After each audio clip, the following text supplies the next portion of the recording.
इस वीडियो के माध्यम से आज हम लोग देखेंगे विभिन्न प्रकार के सेलों में कितने परमाणुओं का कुल योगदान होता है और उसको कैसे निकालते हैं या कैसे कैलकुलेट करते हैं, इसकी विधि आज हम लोग देखेंगे।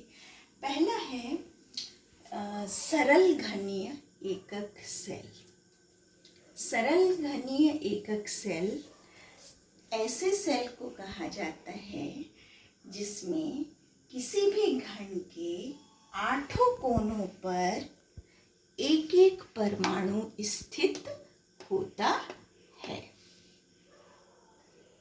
सरल घनीय सेल में कुल कितने परमाणु का योगदान होता है, इसको कैलकुलेट करने के लिए हमको ये समझना पड़ेगा कि कोने में जब एक सेल, किसी भी घन के कोने में एक परमाणु उपस्थित होता है तो उस परमाणु का उस सेल के लिए टोटल योगदान होता है 1/8 का। क्यों? क्योंकि ये जो घन है 8 ऐसे अलग अलग घन से इस कोने से जुड़ा हो सकता है, अर्थात इस परमाणु का 1/8 हिस्सा ही एक घन को प्राप्त होता है। तो 8 कोने हैं और हर कोने पर एक एक परमाणु का 1/8 हिस्सा है, तो 1/8 × 8 अर्थात इस टोटल सरल घनीय एकक सेल में एक परमाणु का योगदान होता है। ये एक मैंने घन बनाया हुआ है, आप देख सकते हैं। इस घन में टोटल देखिए, ये हो गया 1 कोना, ये हो गया 2 कोना, ये हो गया 3 कोना, ये हो गया 4 कोना, ये हो गया 5, ये हो गया 6, ये हो गया 7 और ये हो गया 8। टोटल इस घन में कितने कोने आपको दिखाई दे रहे हैं? 8 कोने दिखाई दे रहे हैं। दूसरा प्रकार है फलक केंद्रीय घनीय एकक सेल। फलक केंद्रीय घनीय एकक सेल ऐसे सेल को कहा जाता है जिसमें किसी घन के 8 कोनों पर एक एक परमाणु स्थित होता है और उस घन के टोटल 6 फलक होते हैं और 6 फलक के केंद्र में एक एक परमाणु स्थित होता है फलक केंद्रीय घनीय सेल में। अब इसको भी मैं एक घन में आपको बताऊंगी। हम लोग 8 कोने पहले ही देख चुके हैं। फलक किसे कहे? ये एक फलक, ये दूसरा फलक, ये तीसरा फलक, ये चौथा फलक, ये पूरा 5वां फलक और ये पूरा हो गया 6वां फलक। नंबरिंग भी किया हुआ, पहला फलक, दूसरा फलक, तीसरा फलक, चौथा फलक, 5वां फलक और ये हो गया 6वां। टोटल कितने फलक होते हैं? 6 फलक। और 6 फलक के केंद्र में कितने परमाणु होते हैं? 1।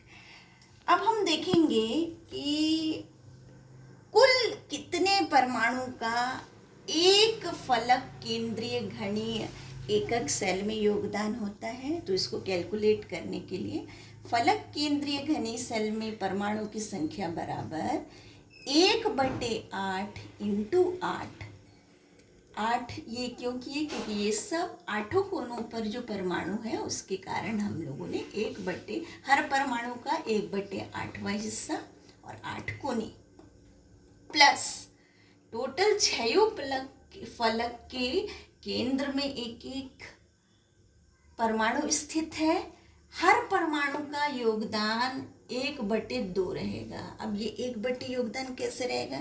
मान लीजिए ये घन किसी अन्य घन से जुड़ा है, ये दूसरा घन आ गया यहाँ, मान लीजिए कोई और घन, तो वो घन जब इस फलक से जुड़ा रहेगा तो इस परमाणु का आधा हिस्सा ये घन को मिलेगा और आधा हिस्सा दूसरे घन को मिलेगा। इसलिए जब हम फलक का योगदान देखते हैं, परमाणु का योगदान, तो हम कितना लिख रहे हैं? 1/2।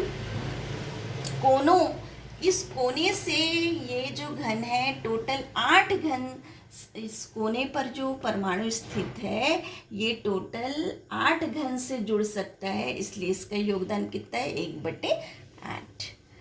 अब देखिए जब हम 1/8 को 8 से डिवाइड करेंगे तो ये आ जाएगा 1। 1/2 को हम 6 से जब डिवाइड करेंगे तो ये आ जाएगा 3। तो टोटल 1 + 3 ये आ गया 4।